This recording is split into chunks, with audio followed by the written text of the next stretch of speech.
Good evening. Thank you all for coming.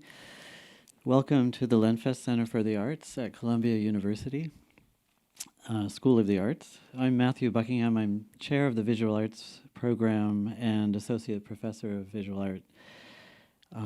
We're so glad you're here for this talk about analog sites and even more.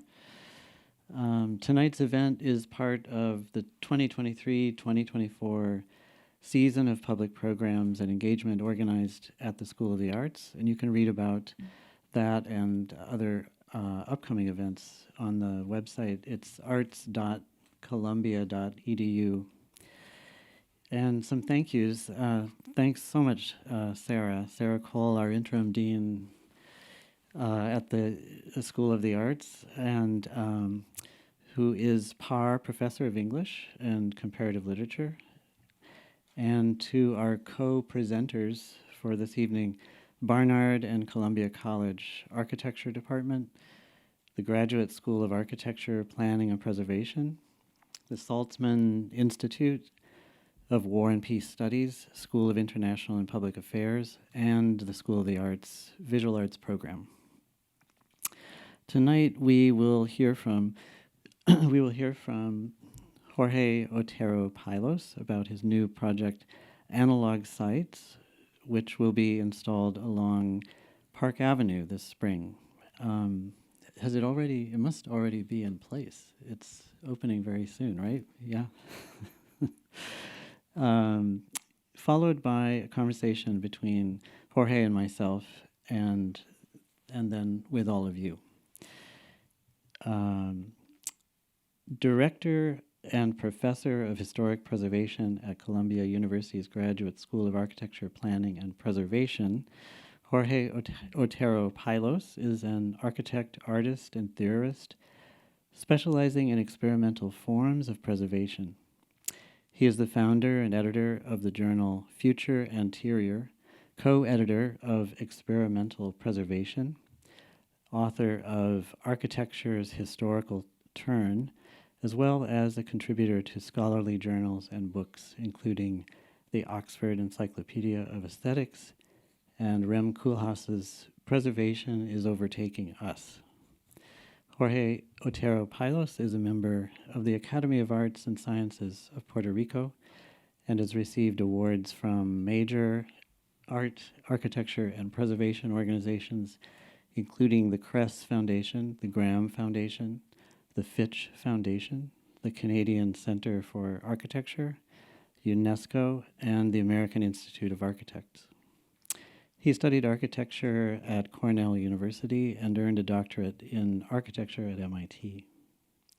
Jorge Otero-Pailos' work as an artist has been commissioned by and exhibited at major heritage sites, museums, foundations, and biennials, including Art Angel's Public Commission at the UK Parliament, the Venice Art Biennale, Victoria and Albert Museum, Louis Vuitton Gallery Museum, Thyssen Born, I always mess that one up, Thyssen-Bornemisza Art Contemporary, San Francisco MoMA, Hong Kong's Tai Kwun Center for Heritage and Arts, Frieze London, and the Yerba Buena Center for the Arts.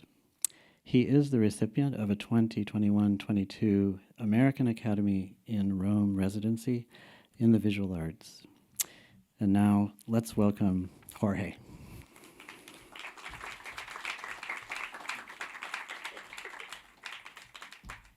Thank you, Matthew, for your kind words and for hosting. Thank you, Sarah, for the invitation. This is so thrilling after being at Columbia for so many years to be invited to your school. It's quite an unusual thing for a professor in one faculty to be invited to another, so I really appreciate it. I feel very honored by the invitation. Thank you all for coming and for making the trek over. It's really nice to see familiar faces. I appreciate you making the time for it. Very nice to see some of my students, some of my colleagues, and some of my dear friends in this project, especially Julia Hertzberg, who is the curator who behind the Analogue Sites project with the Fund for Park Avenue. So thank you for being here. Let me get right to it and turn on the presentation.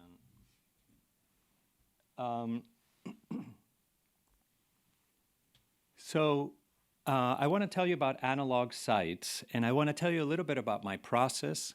And in order to do that, I want to show you a little bit how I got to Analogue Sites. Analogue Sites is a new body of work, and it comes out of a process that involves other bodies of work, including the ethics of dust and distributed monuments. So I'm going to start with a book, and I'm going to end with a book. A lot of my work has to do with engaging with the written text.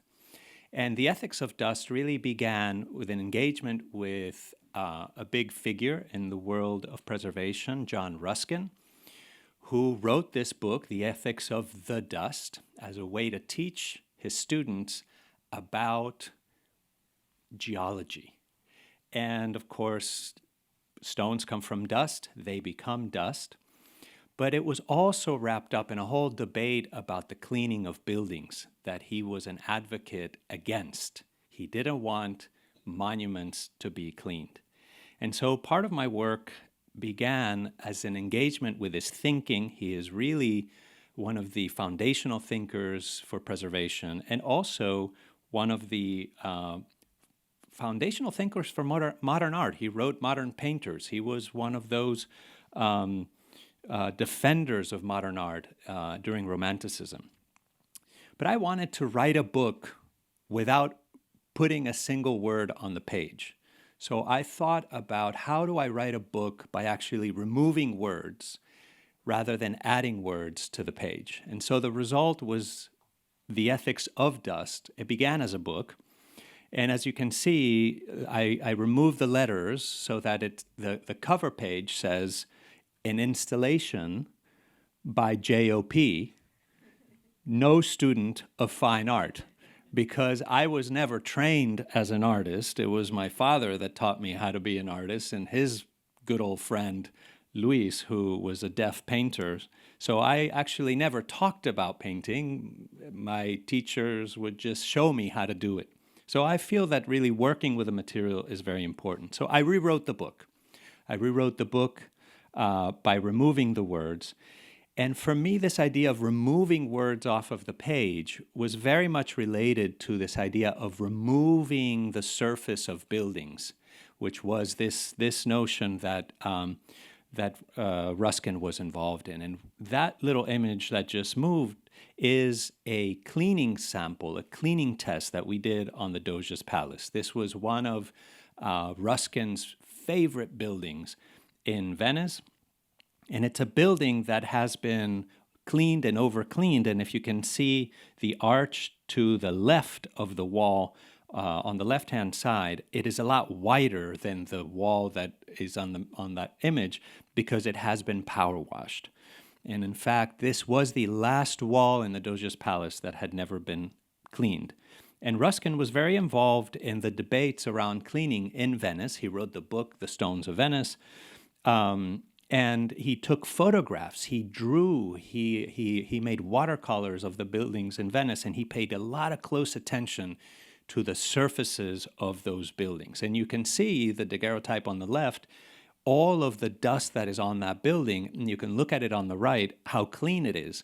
A lot of that surface has been removed. In fact, the building is now on a 30-year cycle of cleaning. So it raises the question about what we consider taking care of heritage. When we talk about care, and a lot of my practice is organized around the idea of caring for heritage, caring for buildings, the first thing that often comes to mind is cleaning. But we have a tendency to over-clean.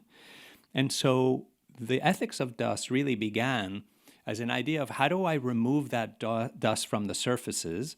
If you think of that dust as the writing on the walls, how do I remove the writing on the walls while keeping the dust in its place? And that's where I started working with a technique of latex. Conservation latex was starting to be used at the time to clean buildings. But I began to use it on a large scale. Usually it's little pieces that are done, and to really turn it into an artwork so that when it's lifted off of the surface of the building, you can appreciate the dust as a material. And that dust has a story to tell. And that's what I became very interested in what that story was. And of course, that's what I want to talk to you today about. Where does this dust come from? What is in this dust? But first, let me tell you a little bit about how that process works. And some of you are art students. You know, the process involves using a liquid latex that is then applied to the surface of the wall. And as the latex dries, the vapor, the water content only has one place to go. It has to move away from the wall. And as it dries, then it absorbs and pulls on the surface of the building and sucks in the dust of the building. So once that layer of latex starts to dry, it also polymerizes and becomes a skin, and therefore is able to be pulled off the surface. And that's when you get not only the dust, but also the surface of the building, you get the cast of the building. So these are actually both transfers of dust, but they're also casts of the building. And they're both cleaning the building, taking care of it, as well as saving the surface because otherwise when you clean a building, what people do is throw it away. Now, this was actually a project that I did it was an invitation by the Victoria and Albert Museum to do a project in relationship to their collection. And this column that you see, the latex column on the left-hand side, is actually the interior of the column in the middle of the room, which is a cast of Trajan's column. And that column was very important for me. It is the largest object in the Victoria and Albert Museum. It is also a very important object for the history of preservation because it was a cast done by Napoleon III when they took over Rome, and they realized that this column, which is a first century column, was already dissolving under acid rain. Pollution was attacking the very famous bas-relief around it. And so they said, well, how do we save it? Let's make a copy of it and distribute that copy to various museums around the world. And so they actually ended up making this copy as a way to save the monument from pollution. But when they installed it in the museum, they only had the surface of the plaster. They had to put something as a backing. And what did they do? They built a chimney around it, and they put the plaster around that chimney. So for me, it was very interesting that it was the very symbol of pollution, the industrial chimney, and they actually hired the same crews that were building chimneys in Leeds and in Manchester to build that chimney. So what you see is the brick of that chimney, which is inside that column.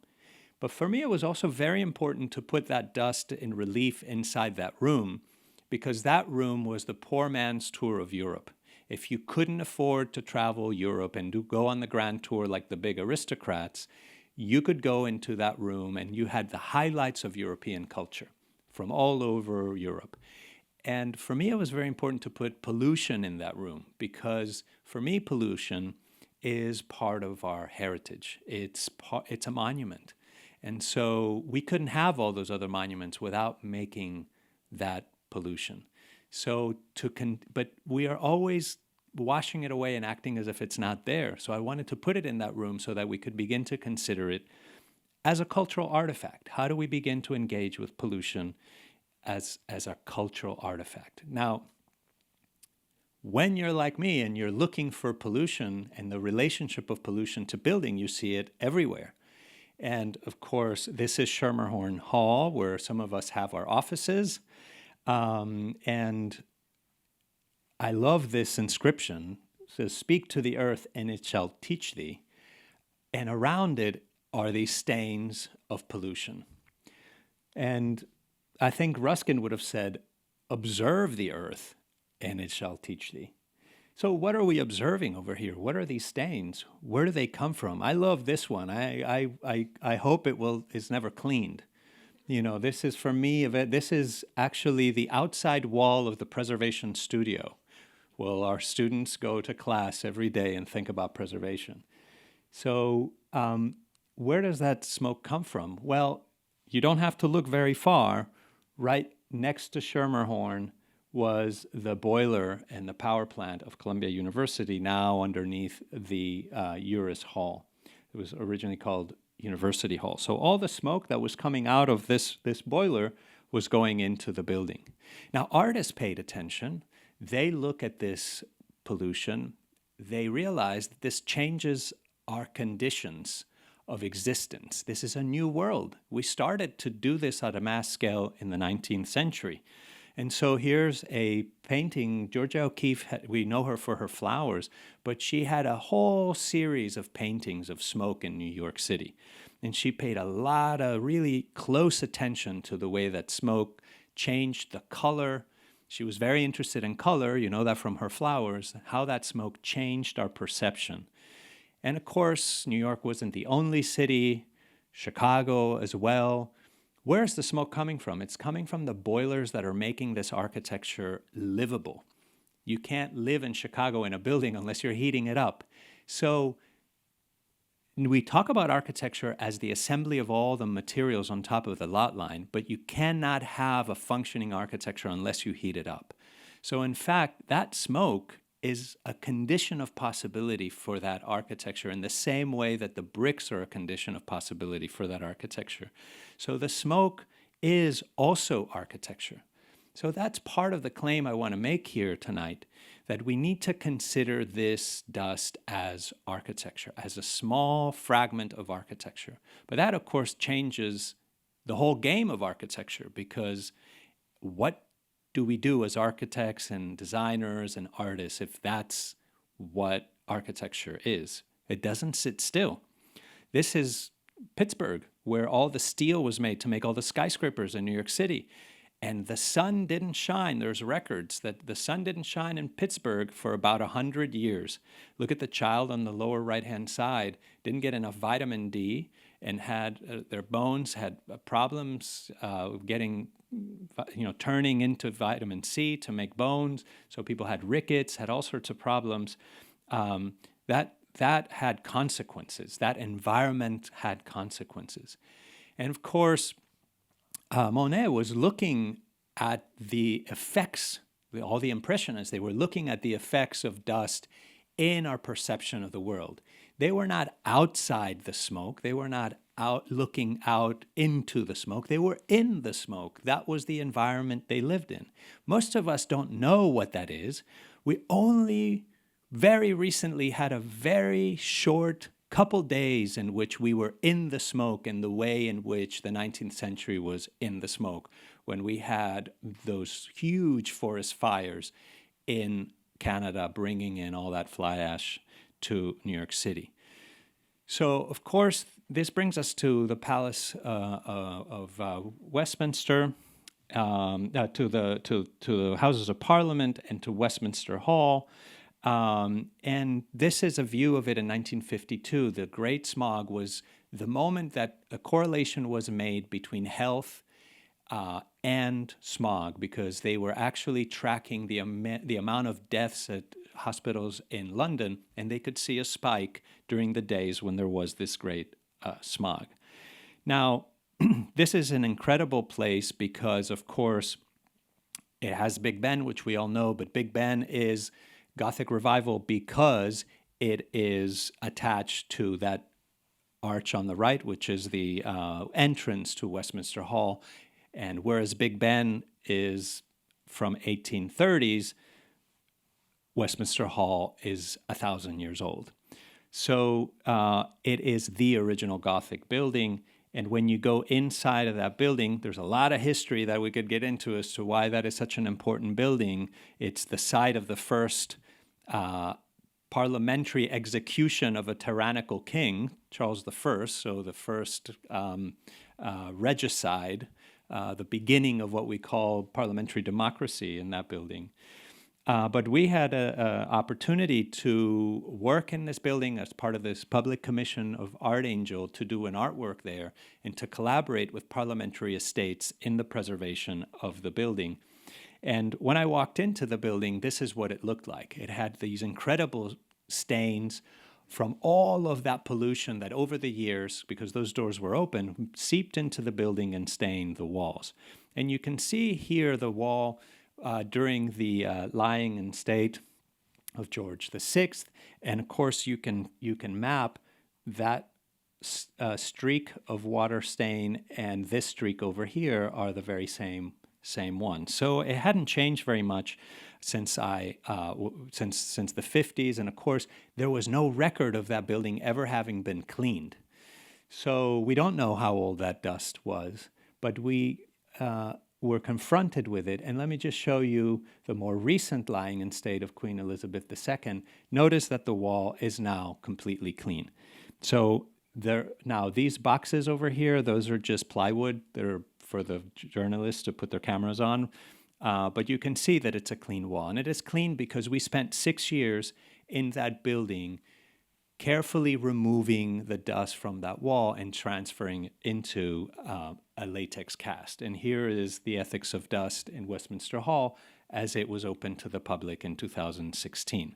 Now, on the far end, you can see these steps over here are the entrance to the House of Lords. And the break in the latex cast, which is 50 meters long, is the entrance to the House of Commons. So this is the common house of Parliament. This is where all of the, congregate, when they meet together, they meet there, but it's also the entrance to the palace. So it's interesting because we were there in 2016 installing on June 23rd, and we had kind of not registered the fact that on that very date was the Brexit vote because we were too busy installing. So on the next day, when we were putting the finishing touches on the project, a lot of people started assembling, and we started saying, "Oh my God, look at everybody's coming to see our show! Isn't it wonderful?" And of course they could have cared less about the fact that we had our show. They were there to try to pin down the politicians that had to go in and out of there. So Boris Johnson was walking by, and Nigel Farage and all those others. They're trying to grab them and talk to them. Outside, there were big demonstrations. So this is Pall Mall on the way to Westminster Hall, and you can. They were screaming, "Shame on you!" This is it walks right by 10 Downing Street. This is where people would stop, and then people would end in Parliament Square, where they would gather. But you couldn't get into Westminster Hall because there's a policeman there. Now, historically, there was always open to the public. But because of security and, we all know, they had started to close it down, and now you can't get in. But as it turns out, we had struck a deal to give people public access if they had a free downloadable ticket to go see the artwork. And all of a sudden, everybody started downloading the free downloadable ticket to go see the artwork. And all of a sudden, all the protesters were getting inside the building, of course, not to see the ethics of dust, but to, again, try to have access to Parliament. And they did have access to Parliament. They honored that. And it was a very heady time. There was a memorial to Jo Cox, she had been assassinated outside her door for being in favor of staying in the European Union by a fanatic of the Leave campaign. And around the floor, there are all these plaques that tell the story of big events, big politicians, and so on. But what I was interested in is this dust telling a different story, a collective story. We make this thing together. This is not the story of kings and queens and big politicians. It's the story of our collective work, of what we do somewhat unintentionally, somewhat intentionally, and that's where that dust comes from. So I was interested in opening up those stories. Because of the unintentional associations of this project with Brexit, there was a lot of interest from museums in acquiring the piece, and it felt that we couldn't just give it to one or another. So after a lot of discussion, we made the Solomonic decision to actually cut up the work. and to send one piece to each of the different nations of the UK. So there's a piece in the National Collection of Wales and of Scotland and Northern Ireland and England. And so here you have what is the ethics of dust today. Now, if you take a painting, you pick the artist, a large painting, let's say, I don't know, imagine a painting that you really like, and now imagine having to cut it up into pieces to send it to different places. You would say, well, you just destroyed the painting. But it seemed to me that this was very different here, that actually the work acquired a new dimension by being cut up. And in fact, a lot of very important buildings in architecture have been cut up and distributed around the world. You think of the Parthenon. Think of, the way that the Berlin Wall was cut up into pieces and sent around the world. So this got me into another line, a new body of work opened up as a result of this experience that I called distributed monuments. And I began to start working on, after these big temporary installations happened, cutting up the pieces and then distributing them in different ways. And to think about what that means in terms of the site. What is the site of the work? I became very interested in, various artists who've been very influential for me, like Robert Smithson and Gordon Matta Clark, in addition, of course, to artists that have been very influential in terms of the ethics of dust, like Mirle Lader-Manoukilis and her work on maintenance and care, and Eva Hesse with her work with latex.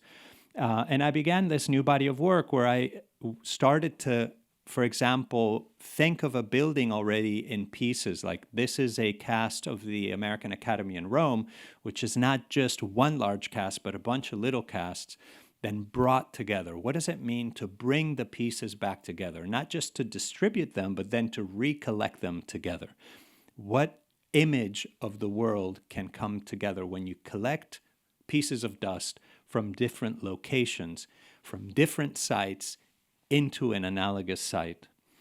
Of course, there is a part of the project that always remains in the original site, and this is, you can see on the right, where the cast comes from. That is the court of the American Academy in Rome, and it is full, interestingly enough, of pieces of buildings that came from elsewhere. So it already had distributed monuments on the walls. So I was very interested in this idea of casting those distributed monuments and making a cast of those, because on top of those monuments were also another layer, which was the dust. And I began to think of the dust itself as a distributed monument. And that's why I called it, therefore, by bodies unseen does nature do its work. If you look at this on the right, you see a bit of a bikini line up here. So below it, the wall is clean. Above it, the wall is dirty. You can see how these sculptures are full of dust, and these were also, but now the dust has been transferred to this side. So this is a permanent installation at the American Academy in Rome. They've promised that they will never clean that wall, and so it should, slowly acquire dust on it. The title comes from a line from Lucretius. Lucretius was an ancient physician, physicist, who was the first to start observing dust and tried to develop a theory of dust. And what he was observing was that when people touched monuments, especially sculptures like bronze sculptures, he kept asking himself, oh my God, these sculptures are they're wearing off, and I cannot see anything that comes off. People touch it, but I don't see a piece of the sculpture coming off, and yet the sculpture is becoming smaller and smaller every time. And he concluded there must be an unseen body that is coming off, and therefore, by bodies unseen, nature must do its work. He then developed the theory of the atom, which we then actually proved to exist, but he couldn't see it. The closest he could see was dust, so he became very attentive to the dust on buildings. And so I've started to also, in another line of work, which I don't have time to tell you about here too much, but just collect the surface of the dust as dust itself. and try to characterize and map it. And we, with Mika Tal, who's the manager of the Preservation Technology Lab, we spent a lot of time trying to characterize dust from different places. This project over here is a series of casts that I did at an ancient Roman mine in Spain, where the Romans actually, the Romans invaded Spain because they needed silver to advance the empire, and the Carthaginians had the silver mines in Spain.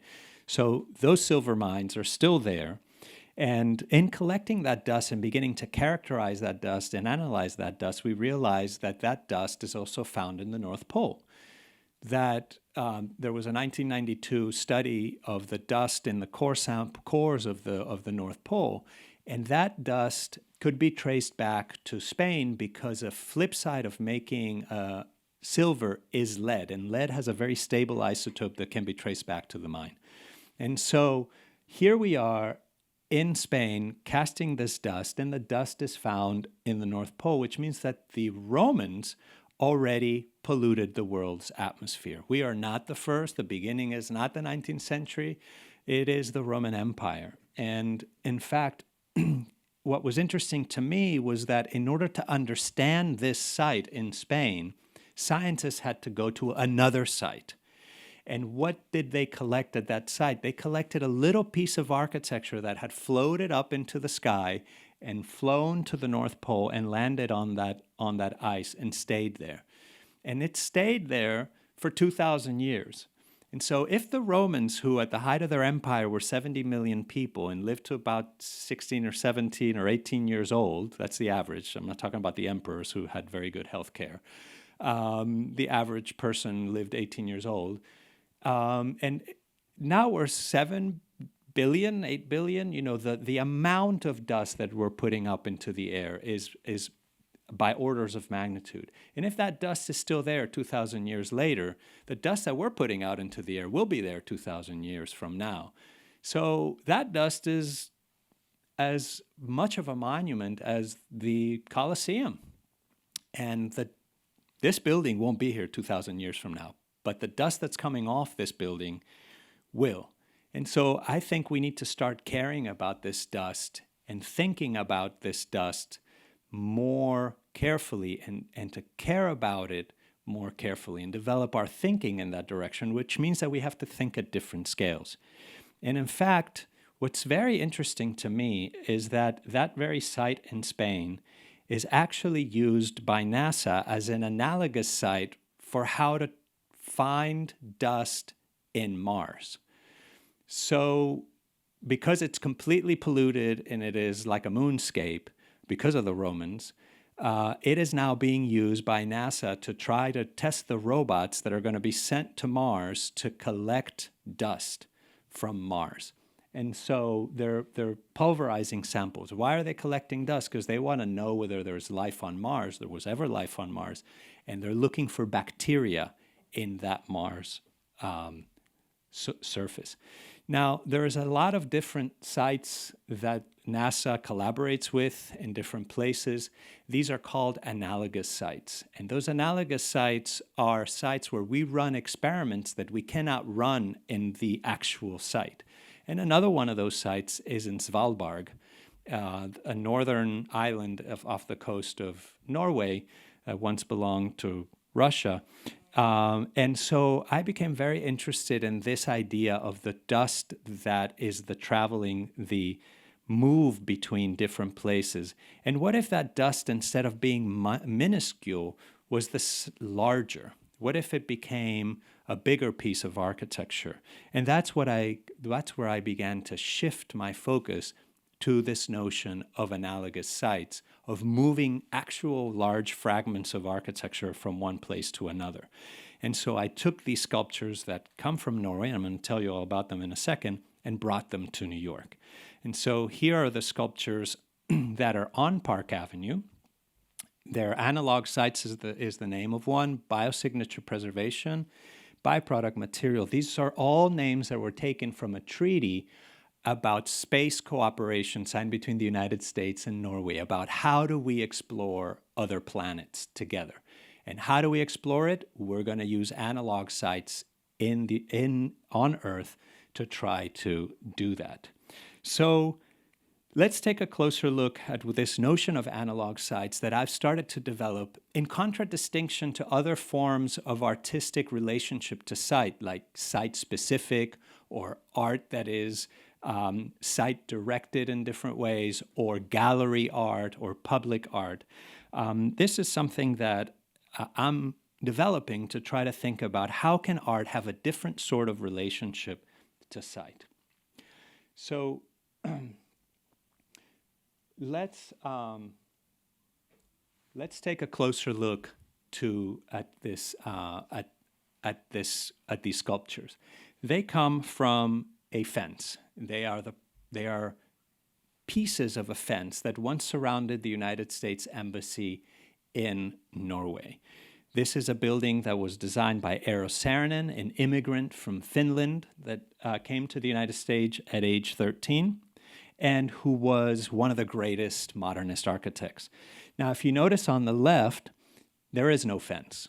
The fence went up around 2002, after 9/11, as a first act of preservation to protect this building against external threats.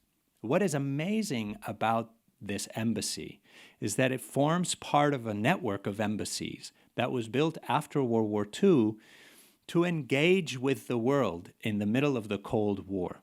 And there was a lot of discussion in America about what should an embassy be. This is an article by Adalouise Huxtable thinking about what is an embassy. And what they came up with is something that is unimaginable today. An embassy was actually a public library. It had a public theater. It had a public gallery. And people could walk off the street and just go into the embassy and actually learn about the United States and decide whether they might want to immigrate. And I remember as a child going to the embassy in Madrid, which was unbelievable.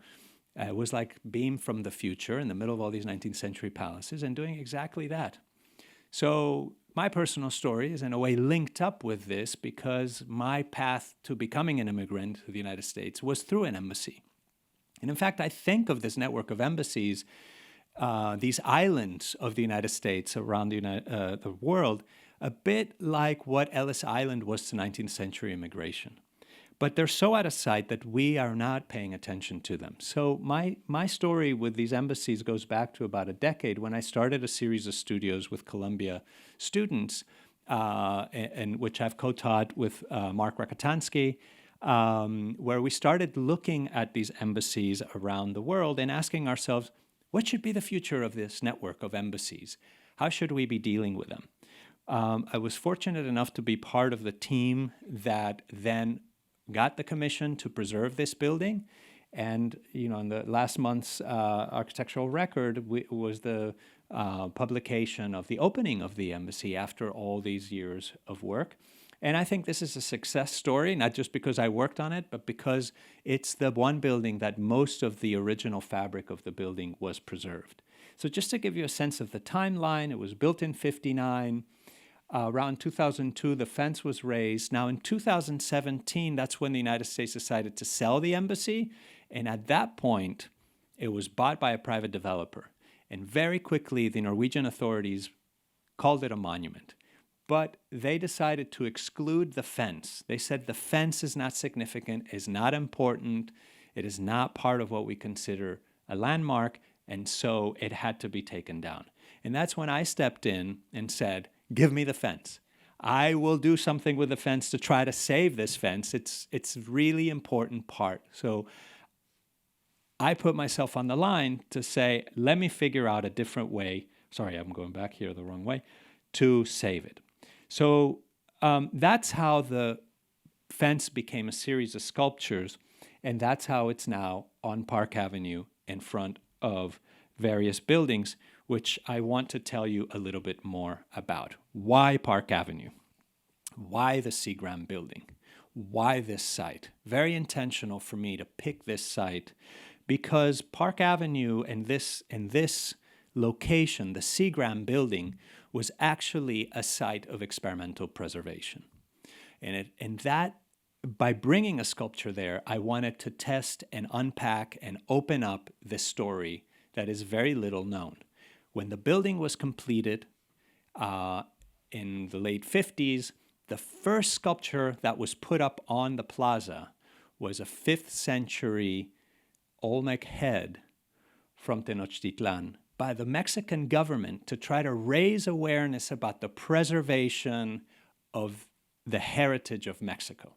So this was already used. A piece of architecture from another country was brought to this site to try to raise awareness, to try to test ways to do preservation in a different way in this post-war moment.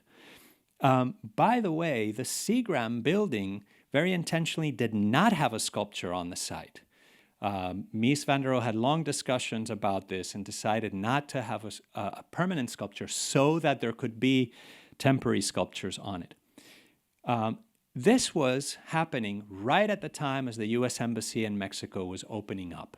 So we have the modernist U.S. Embassy in Mexico City opening up one year. The following year, as an act of diplomatic exchange and relationship, the Mexican government sends this head. The next exhibition that was put up by what was then called the International Fund for Monuments, now called the World Monuments Fund, as a way to try to raise awareness about the preservation of Easter Island, of Rapa Nui. So this site became a site of experimenting with a new way of doing preservation, of raising awareness, of collecting, gathering, and spreading information, and getting people to pay attention and contribute and activate, starting a discussion about preservation. And that's exactly what I want to do by bringing these sculptures to New York. I want to start a conversation about the importance of preserving U.S. embassies around the world. This is the work of one of our graduates, David Peterson, who's now published a book called U.S. Embassies of the Cold War, which I recommend to everyone.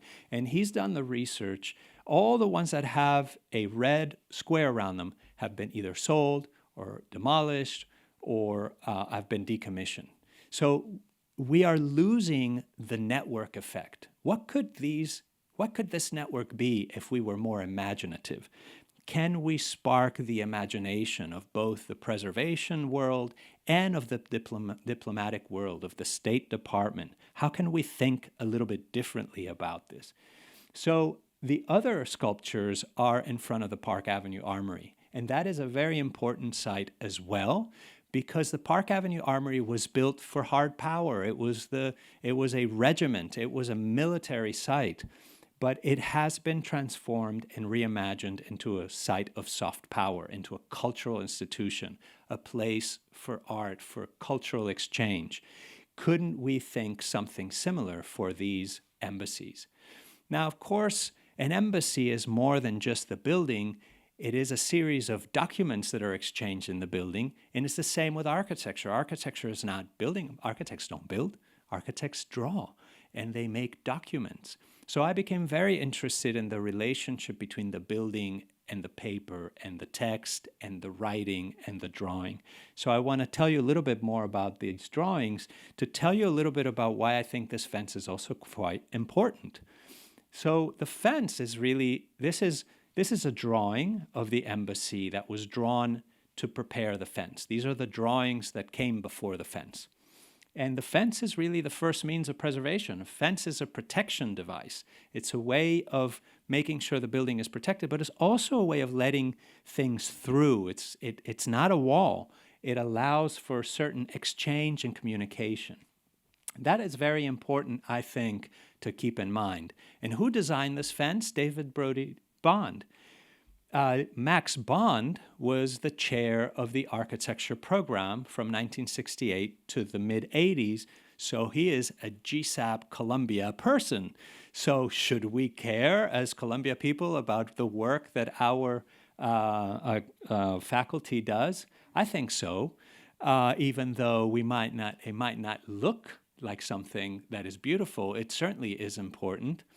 And there were a lot of other people involved in this embassy.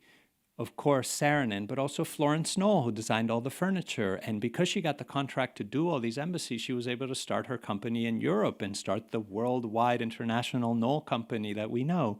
And also Harry Bertoia, a sculptor. They all met, of course, at Cranbrook Academy, who worked with Saarinen on interpreting architecture through art. And so if we look at the entrance of the building, this is the main entrance, and we go inside, this was the sculpture that Saarinen had discussed with Bertoia to do in the main courtyard. And that maquette was actually never built. But to me, it was very interesting, and it was a source of inspiration for me that it was in dialogue with the interior courtyard and the character-defining features of the interior courtyard. And Saarinen very carefully did not put handrails around the balconies of that courtyard. He put these vertical fence-like features around the entire interior. Why did he do that? Well, if you think about what an embassy is the people in it, but the building's actually called a chancery. And a chancery is the Latin word for gates. The chancellor is the gatekeeper, the ambassador is the gatekeeper. So I think he was bringing this notion of the fence, of the chancel, of the chancery to the inside, to the very core of the building. So I saw the relationship between inside and outside when I saw this fence, because the fence itself is really the chancery. It is just as much part of the building conceptually as the inside. And so when we had to take it down, I staged a performance in which we took the machinery and used the machinery itself to actually twist and bend the sculptures. If you try to do this with your regular Home Depot fence, the fence will immediately split and crack and break because it's hollow. This is military-grade fence. It is solid, so you can twist and bend it if you have enough torque and power.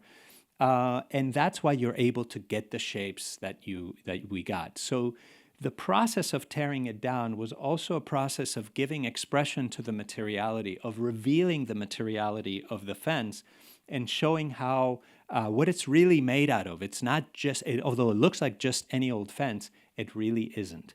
And then, I spent a summer in Norway putting all these sculptures together in a hangar with some amazing workmen who were expert welders. And then we put together this series of sculptures that are now on Park Avenue. So that was a result. I made 51 of them. 3 are coming to New York. And so I became very interested in this idea, okay, what are the messages that went through this fence? What are the stories that the fence tells? Well, there are the drawings of the architects, of course, but then the messages that went through were actually the treaties, the negotiations, the discussions between the diplomats. And so I took the treaties between the United States and Norway and began to manipulate them in the same way that I manipulated the fence itself. So here is the Treaty of Space Cooperation that we were talking about earlier. And, oops, sorry, I'm going in the wrong direction. Excuse me. So here's the Treaty of Space Cooperation. And you can see that the text on the page then starts to, the text on a page is actually a straight line. Like fences live in a world of straight lines. And treaties and text also live in a world of straight lines.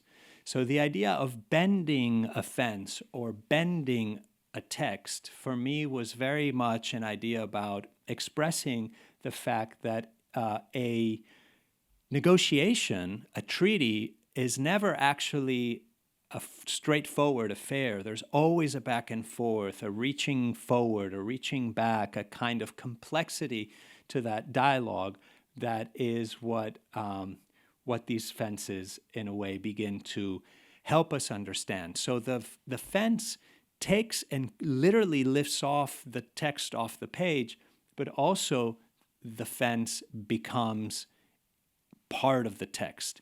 And so the treaty becomes reimagined as this bending text in this back and forth of the sculpture. So there's 51 prints that make up these 16 treaties, each print corresponding to one of the sculptures. And so these you can see more clearly here are the way that these prints become gathered together. This is the 10th treaty on space cooperation, and all the different sculptures that are part of that treaty. And of course, the text of the treaty I spaced as well to give it that kind of fence-like dimensionality. So those treaties then are actually folded, and they are folded into a book. So this is an artist's book, and they're folded into the book. Now, when you open the book, you see them folded in there. And for me, it was very important to fold only twice, because this is, for me, a diplomatic pouch. This is a way of helping the diplomatic imagination expand. And diplomacy is the art of the diploma. And a diploma, which you all get when you graduate, right, is a paper folded twice. It is the credential letters that were given to ambassadors to go to another country, in the same way that your diploma is your credentials to enter the profession or the discipline or what have you. But it only means a double fold on a piece of paper. It's what you do with the diploma that really matters. So these are all double folded prints. And that double fold, of course, allows that print to stand on its side. And next to the print, then, of course, once it stands on its side, it becomes a paper sculpture. So I became very interested in that idea because, of course, the triangle, if you can see over here, that's on the left, that is the plan of the U.S. Embassy in Norway. So Saarinen's building is actually a triangular building. So when you put the folded print on top of the plan, you actually get a little model of the building, and the print then becomes the fence of the building. Once again, you can see the text becomes the vertical pieces of the fence. And when you look inside of that, you can see your face reflected in that mirror, but also the text, which is printed front and it's backwards in the back so that it's transparent like a fence. You can see it. You can see it's backwards on the left, but you can read it on the right inside the mirror. So the mirror allows you to actually read the text. So, but now you're in the building, and the text aligns with the text on the plan, and that alignment is what shows you what the title of the piece is. So there is a kind of secret code and a kind of Rubik's Cube, puzzle that takes place where the plan of the building has all the titles of all of the sculptures, the 51 sculptures, and you discover their different expressions by locking them into place and finding where the text continues. All of those then fold together into a book called Treaties on Defenses. And of course, it is about a fence, which is of protection, but it's also about defense, meaning unfencing, not being protective, and allowing for that guardedness and openness that is at the heart of cultural exchange, of diplomacy, of human relations, that I think is so important for us to really rediscover when we're starting to close off from one another so much. So to try to remain open to other cultures, other exchanges, and to think about the power of this network of embassies that is out there. How could we preserve them in a more imaginative way so that they can still be helpful to us in that kind of intercultural exchange? So thank you very much for your attention. I really appreciate it. Thank you.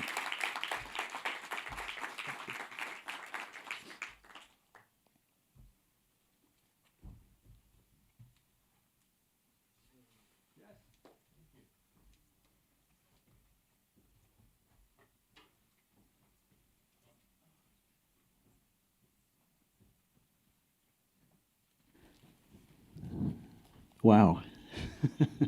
Thank you so much.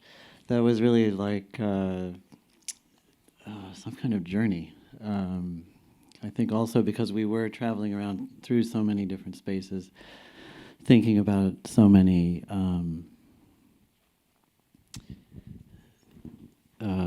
cities, but also, of course, specific buildings and how we know them. So terrific. I would love to ask a few questions, and then we'll open it up. I'm sure everyone has some questions. Thinking about how all the work that we just looked at relates to each other, I was struck by an impression that I guess I've had. I realized it the last few days thinking about your work, that I have a kind of preconception, in a way, of the relationship between art, monuments, and architecture. And I recognized, only just thinking about it this past few days, that for me, and I wonder if you agree in some way or disagree, that monuments, one way of describing a monument would be to think of it as something that is caught between those other two categories.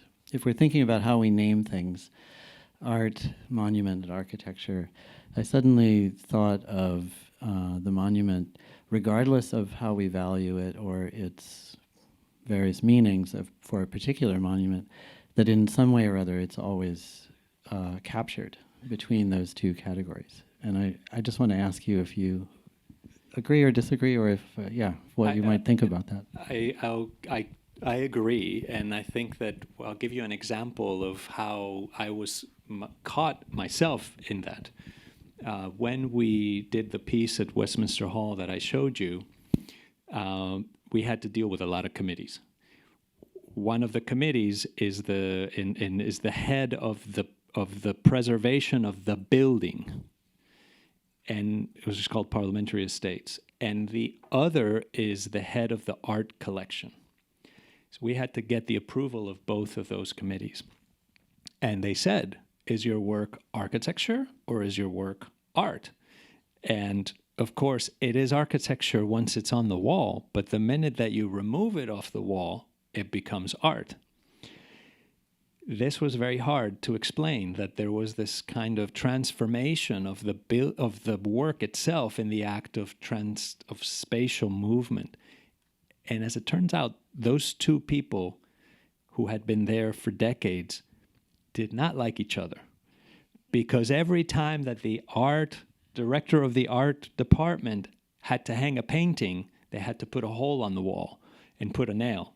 And the preservationist said, you can't put the nail there. This is a historic wall and you cannot drill a hole in it.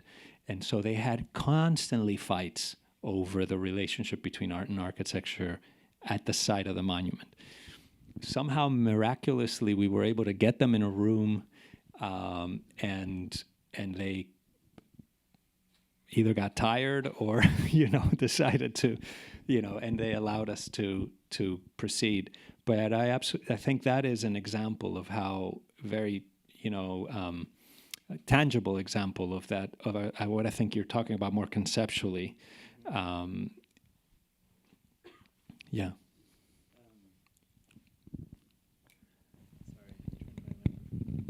There, I think it's on. Then when you're thinking about the meaning, if we don't call to mind any specific monument yet, how do you think about this category that's somehow in the middle, in terms of the way that it generates its value, regardless of what that value might be? I don't know if that's a fair question. I'm fascinated by that space in the middle, and that's why I was drawn to preservation, and that's why I think there's enormous potential in preservation, because it sits between so many different worlds, not just the worlds of art and architecture, but the worlds of politics, the worlds of environmentalism. So it's a nexus of so many things, and we go to places of like monuments in search of meaning. When that's when we travel to places. I mean, most of us, I don't know, some people might not do this, but we go to heritage sites to try to figure out what this culture is about. If you, let's say, go to Japan and you don't go to Kyoto, well, you missed out on something. If you, you know what I mean? Like that. So I think that the fact that we go to heritage sites with an open mind, ready to ask questions. Where am I? What is this place about? What is meaningful about this place? How do we understand our relationship to the world here and not here? That to me is what I think is so important, because it is a vulnerable space that we create in preservation for people to allow themselves to be vulnerable, to ask themselves questions. Who am I? What am I doing here? What is my culture? I think those are very important spaces to be protected, because so the rest of our lives is all about foreclosing on that openness, that ambiguity, that possibility that things might be a little bit different. So that space of imagination really is precious, but it takes a lot of work to keep it open, because we want answers quickly. Mm-hmm. Right. And I think that's what made me think of this question to begin with, that because I've always related to Mark Wigley's, one of his definitions of monument being what he calls a synchronization device, which in his use of that means that the motive of the monument is to hold a past moment against the current flow of time, which to me sounds very prescriptive in a certain way, or it can be, depending on what the social and political meaning of that monument might be. And this, especially listening tonight, I was struck by the way that the action that you take is, in a sense, perhaps passing through that space of the monument, which is closing down ambiguity or eliminating ambiguity, and moving through that to the space of art, which is deliberately ambiguous space to occupy. And there's also this physical movement of an index of some kind, leaving the original site, even if it's just a few feet away in the latex, the way we saw it, or if it's on another continent. And I'm curious about what you're doing versus the synchronization device. I feel that you're not doing that, but again, I want to know how you feel about that.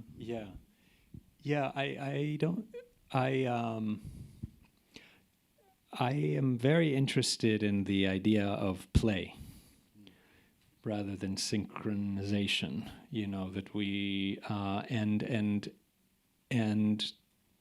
chance. So, for example, I didn't get a chance to show it, but more interested, for example, in Merce Cunningham's notion of choreography than in, let's say, Balanchine's notion of choreography, where he's not choreographing to music.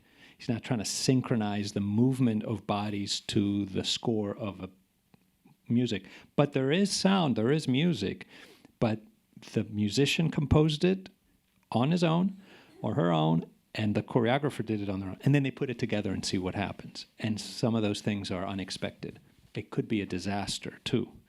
So that playfulness and that openness to the possibility that it might be a disaster, I think is very important because it affords us the opportunity to see things differently, and not be so instrumental about the world, not be always, I will only take a step if I know what I'm going to get out of it.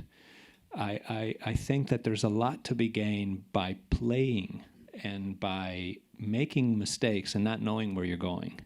This is something very hard pedagogically, to do, because especially in the professional schools, students are very anxious that they get somewhere by the time they graduate.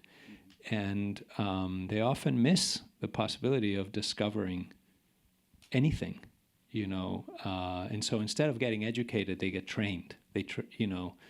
So I think that's for me very important. And that playfulness is something that is cultivated.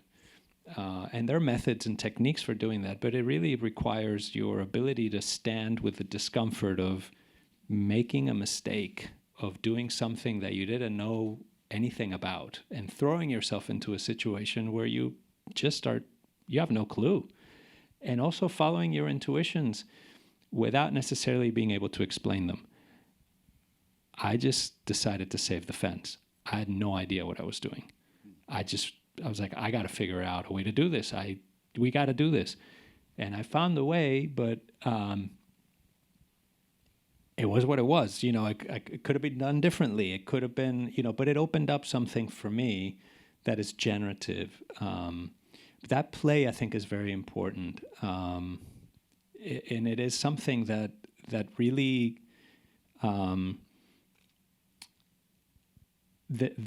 it's so, there are very few areas of human existence in which that is tolerated. Yeah. That play, especially in adults. Yeah, absolutely. And you reminded me that the important part of it is the ing ending, that it not become a simple act or a noun, but that that's the verb, it's the doing of it, which reminds me that I think you have some interest in D.W. Winnicott, the child psychoanalyst. Yeah. And that, of course, brings up the act of playing and reality testing that D.W. Winnicott talks about relies in part on this idea of transitions and transitional objects.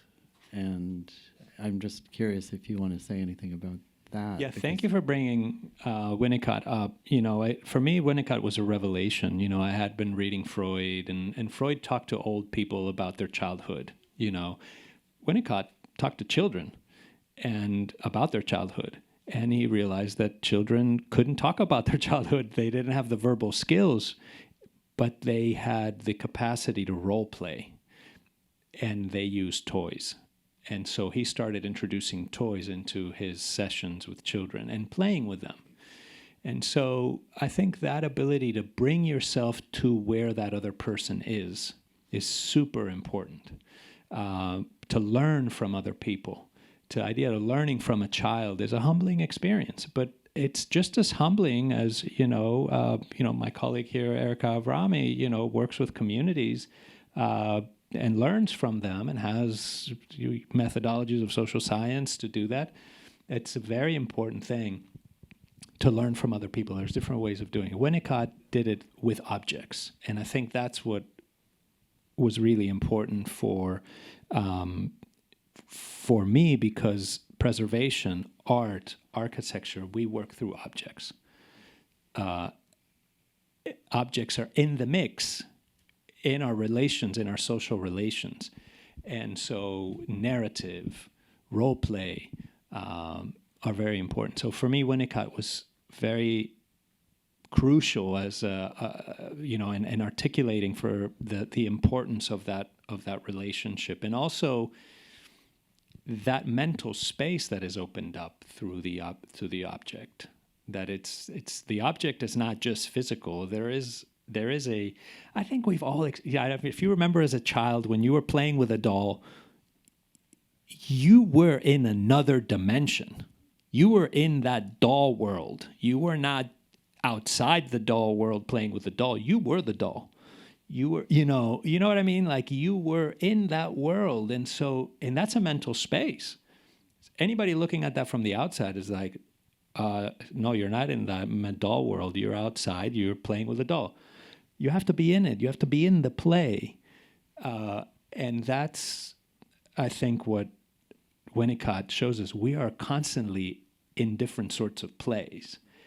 When we think we are being professional and we are being architects or artists or whatever we are being, we're in a kind of play. We just think of it as reality. But there are other realities. And opening those up is what he was. People are other realities. Winnicott was a humble and optimistic person. Sartre is the opposite. Sartre described other people as hell, right? He said hell is other people. Winnicott would find pleasure in other people. I'm more with Winnicott. I really enjoy other people. I like, exchanges, and I think that's why I find myself in this world, So Fantastic. Well, let's encounter this world. Let's find out who has questions, so we can learn more about all of you. There's someone.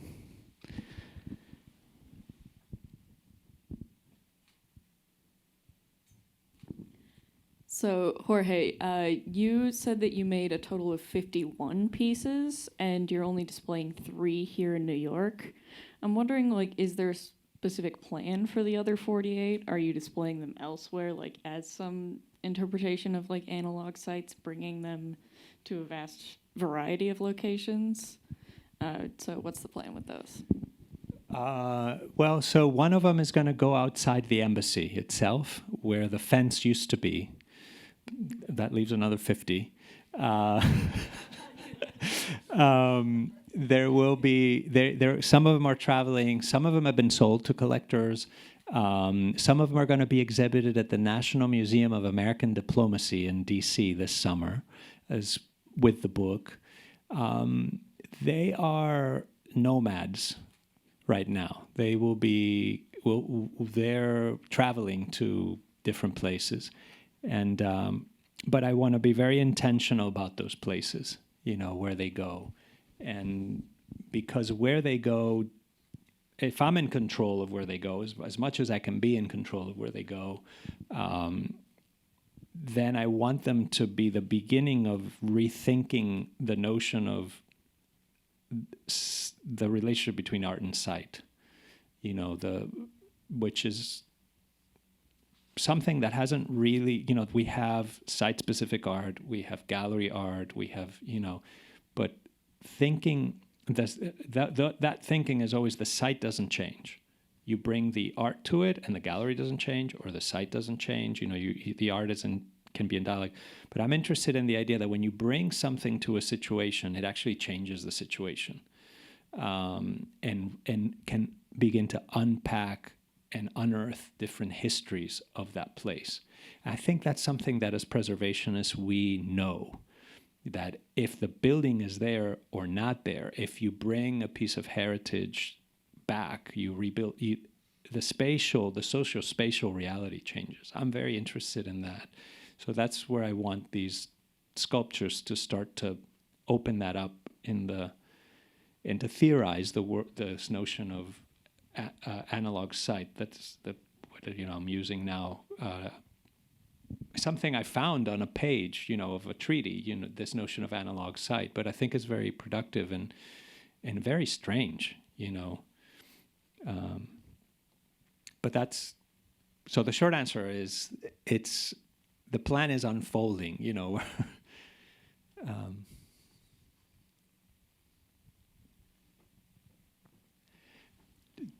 Julia has a question, and then. Thank you for the very inspiring talk. When thinking about the fence, especially the fence of empathy. I'm thinking about borders, about keeping people away, delimiting. And when I'm looking at the artwork, it's basically inviting you to get very close and walk around it. Does such a concept play any kind of a role in the creative process at all? And the other thing I'm thinking about is you mentioned chance. And I'm looking at this sturdy material we have in front of our eyes, and I wonder in what way the material itself becomes a creator together with you, and maybe you could share a little bit more about the process behind that. Thinking about dust as well, of course, dust is a completely different agent, right? So, but that dust becomes a creator itself in a certain way of looking at it. Yeah. Yeah, thank you for that question. The material is definitely, I mean, I was trying to bring it alive. The fence is a straight line. I mean, and a fence is very interesting because it is, as you say, it is a division. The minute you put a fence, there is one side and there is another side. And I was very interested in creating a movement around it, to turn it inward and outward, to create that kind of exchange through the line and to create an object that you could walk around. So to be able to enact the idea of exchange across borders. But of course it's also there, and you can't, it is another object, it is a body in the space. So I was definitely trying to move away from the line and move more towards the volume and allow you that interaction. The materiality of the fence pushes back. I mean, it is very heavy material. It is very difficult to move. And I specifically didn't want to forge it. Like with heat, I used the power of the machines, the torque to turn it. But there's a limit to what you can do, and I was interested in pushing that limit. So that's how I got to these shapes. I had a vague idea of where I wanted to go, and I made some sketches, but I didn't know exactly what this was going to look like, and I was not bothered by that. It was okay for me, but I was very interested in also bringing a kind of dynamic. Living dimension to this, movement. Movement is the word. Life is movement. So to bring a kind of, that it's hard because it's not moving. It's static, right? But that I think is part of the artistic process. Is making something that doesn't move appear as if it's moving. So I think what was also important for me was that the material itself bear the marks of its making, so that it preserved the act of taking it down. It has the marks of the clamps. It is rugged. It's not repainted or prettied up, or that was important to me. I feel it's part of the history of the thing. And how it can still be a fence, it's still a fence, even though it's no longer a line. It has lines in it, except that they're turning, they're.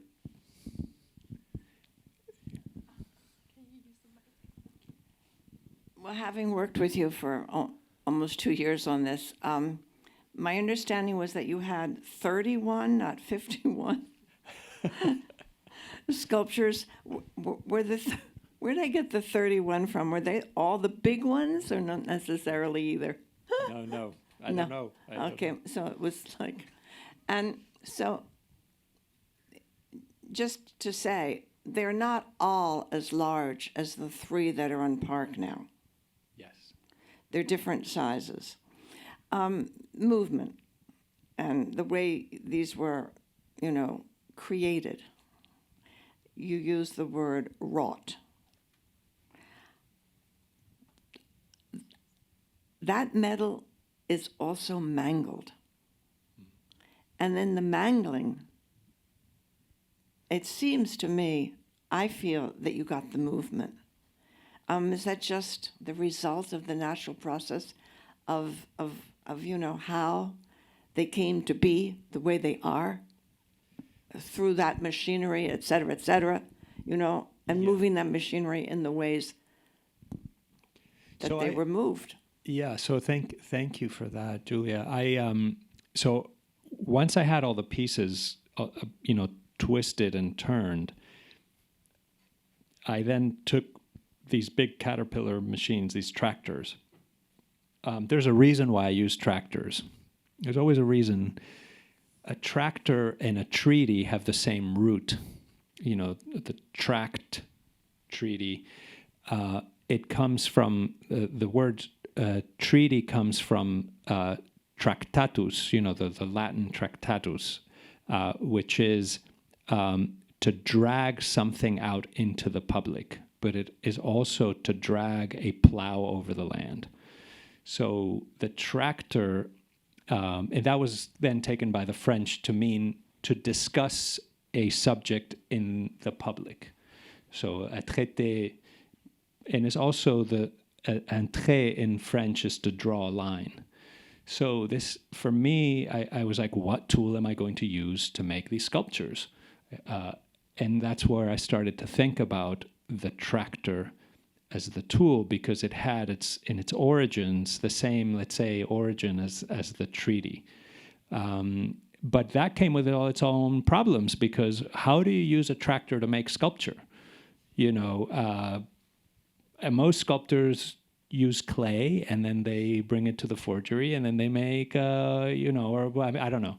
But I think there I was interested, of course, in Chamberlain, and how he made sculpture with pieces of cars and crushed the cars. And so I was looking at his work, because he was using different kinds of tools to make sculpture. So that's where I started to think, okay, can I make a sculpture with a tractor?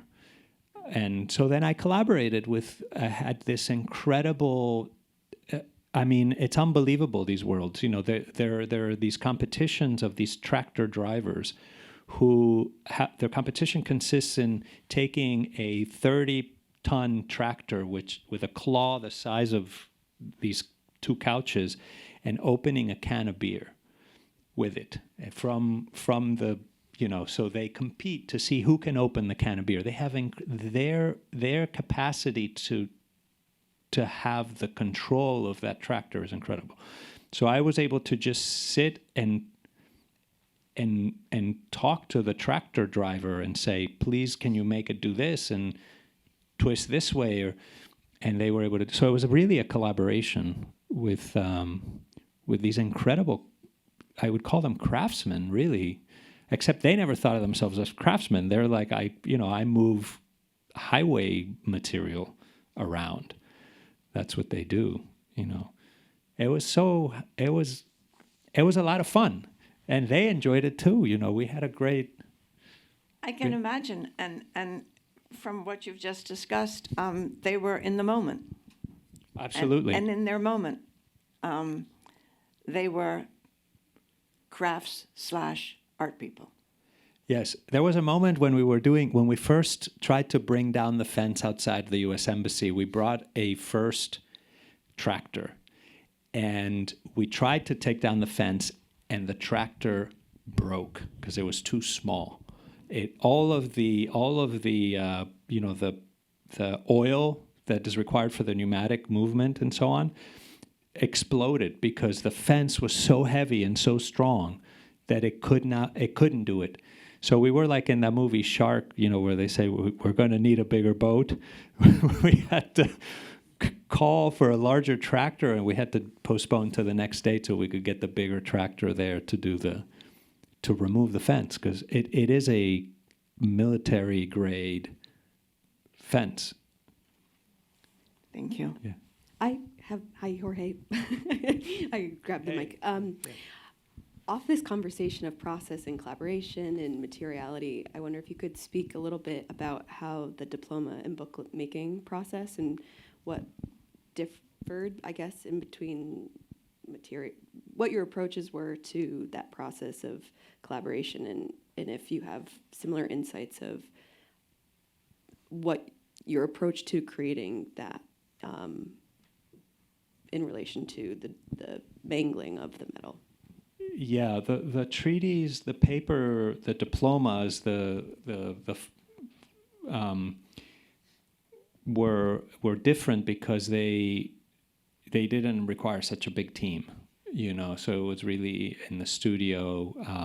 Some of the folks that I work with, Abigail, who did a lot of the, you know, there was a lot of transferring because I wanted it to feel like the, you know, I started literally cutting the paper, right? But then to twist the text is actually quite hard to do with the scissors. I could do it by just twisting the paper, but then in the end we had to kind of scan what I was doing and try to do, you know, we did it differently with Photoshop. So, and other, you know, but it was a very iterative process. I mean, it took, I would say, it took about a year before we got to the final look of it.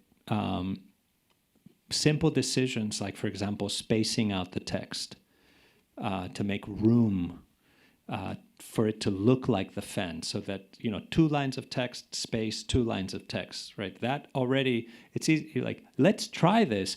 But of course, that's a week of work, because now you have to take all the treaties, you have to space them, and then to look at it. It doesn't work. Let's start over.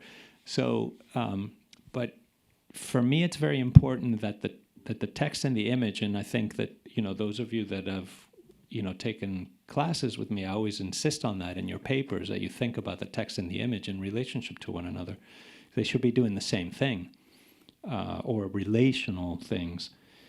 But that process was a lot of fun. And also, the size of it, the bifold, was just a lot of thinking and a lot of, well, wait a minute, why should it be like, wait, but what is diplomacy after all? You know, let's think about it, right? Like, oh, wait a minute, all it means is just a paper that's folded twice. But why don't we fold these things? Let's see what happens. Oh, now we can stand them on their side. You know, everything you do that might seem like a mistake, sometimes it is a mistake.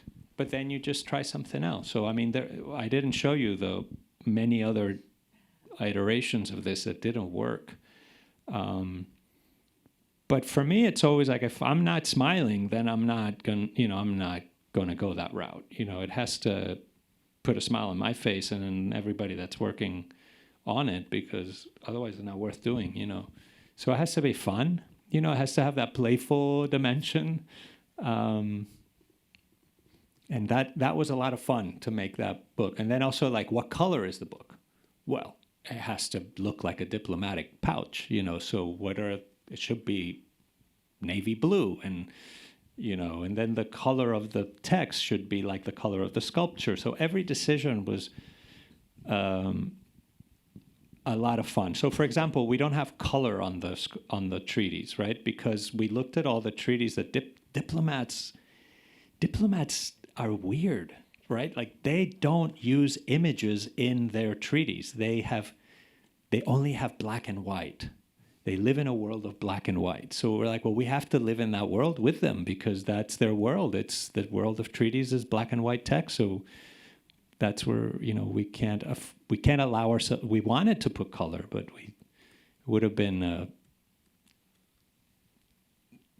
I don't know. Maybe we should have used color. No.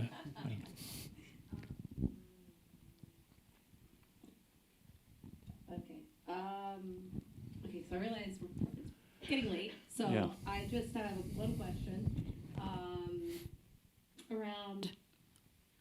Well, you know, you've done a lot of work on dust, and there's a component of working with metal that creates sediment. So I was just curious if, like, through the severing of the metal and like welding, if you collected any of that along the way.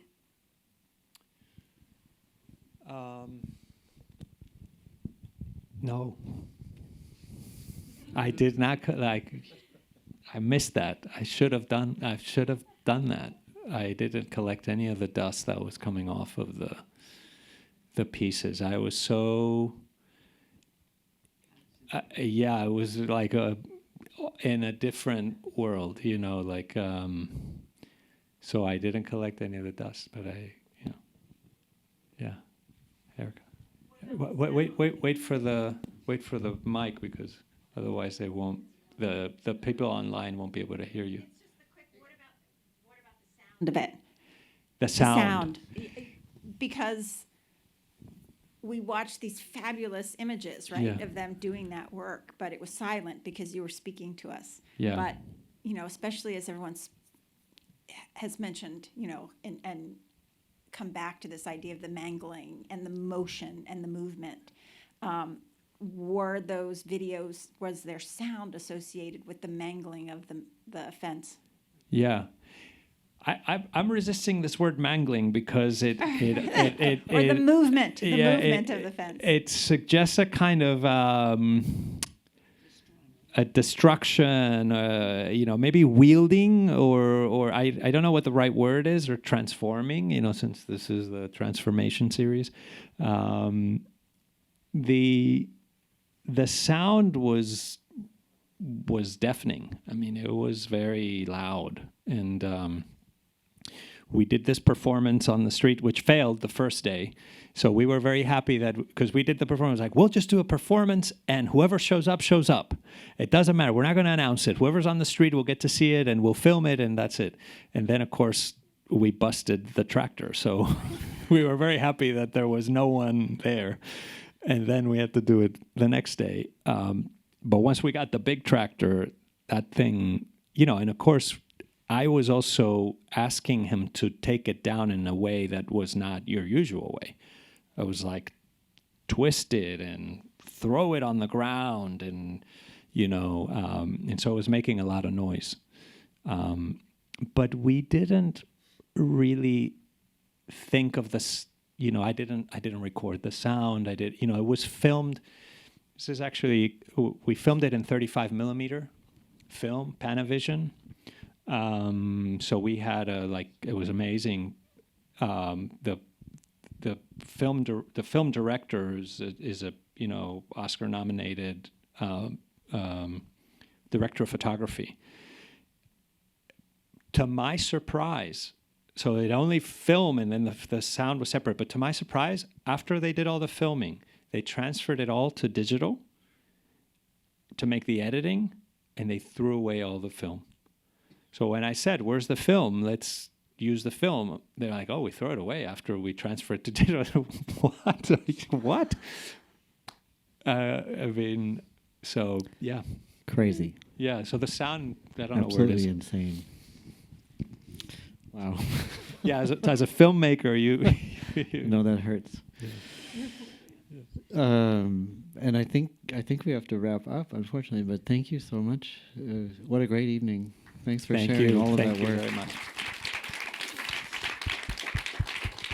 Thank you all for coming. Appreciate it. Thanks, everybody.